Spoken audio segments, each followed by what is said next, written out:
Hey, what is up, everybody? This is Stevie Breach coming to you here today with a big news story from WWE. They have fired Eric Bischoff. He has walked away from the WWE. He's being replaced as the head executive of Smackdown.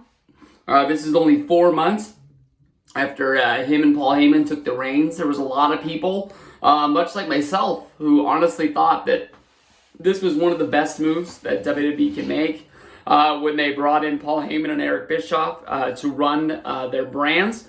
The XFL is going to be launching in February after the Super Bowl. Today they had their draft. They named their quarterbacks. They've already had their coaching staffs.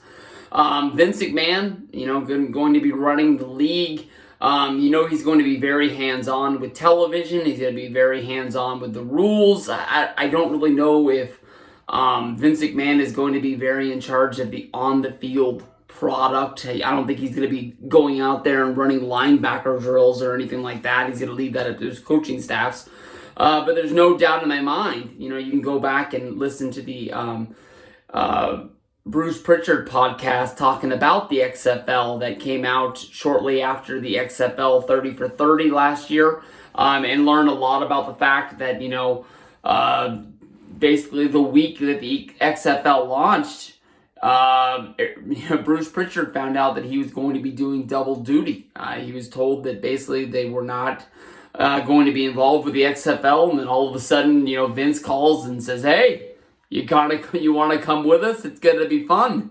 And right after that, Bruce Prichard basically was an XFL employee, just not getting paid to do the job. But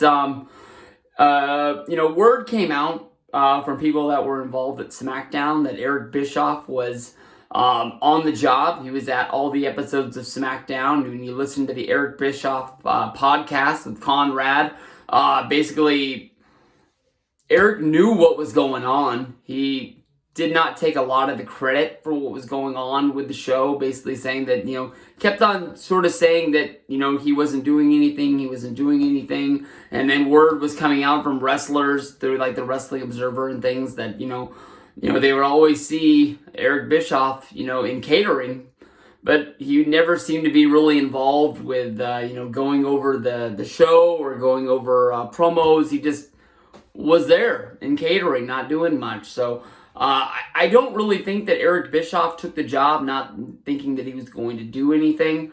But my guess is when, push came to shove, Eric kind of realized that he really wasn't going to be doing anything, and he just was a guy who was going to be taking the fall if Vince and the guys didn't get the job done. With Bruce Prichard taking over in that role, Bruce Prichard is the guy that's been with the company for a long time. He did have a little bit of a layoff, where he was fired from the company at WrestleMania 24, and then didn't come back, I believe, until last year. He had a short little run in TNA. For a brief little moment, he really helped the company, and then it just ran out, and he came back when his podcast got real popular, and that kind of ran out. So, I think what WWE needs is guys with ideas, guys that can, produce the show. But, Bruce Prichard has always sort of been known as the yes man. If you listen to a lot of shoot interviews, a lot of people give their thoughts on Bruce Prichard and the wrestling company. A lot of people don't really knock him for, what he's done in the wrestling business. But they kind of say when it comes to him and Vince, he's just the, yeah, good idea, Vince, we'll do that. Yep, good idea, Vince. And just does whatever needs to be done, and I think that's really what they need. Vince is probably not going to be stepping away from WWE for a really long time, and for Bruce to have the job, being the head guy of SmackDown, it's probably gonna be pretty cool. I mean, definitely, my mind thinking that with Vince being in charge of the WWE, Heyman being in charge of Raw, Bischoff being in charge of the Smackdown brand, I thought that was really cool because you had WWF, you had ECW, and you had WCW all working together. Yes, 20 years too late, but all those guys come back.